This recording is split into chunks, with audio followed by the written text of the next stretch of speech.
In this video, I'm going to show you how to remove close friends on Instagram. That is quite simple and easy to do, so let's begin.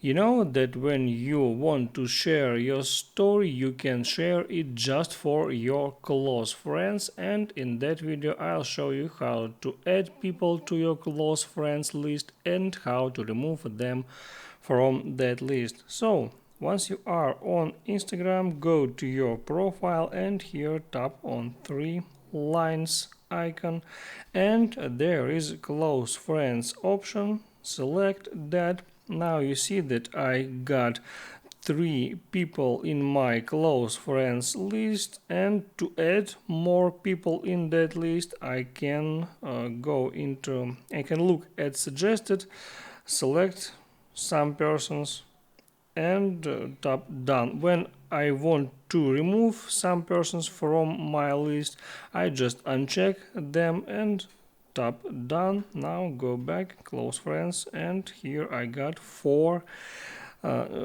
persons in my close friends list now. And there is one more thing you're gonna know: when you add people to your close friends list or when you remove people from that list, that persons are not getting any notification about that. That's how it works. Hit the like button and don't forget to subscribe.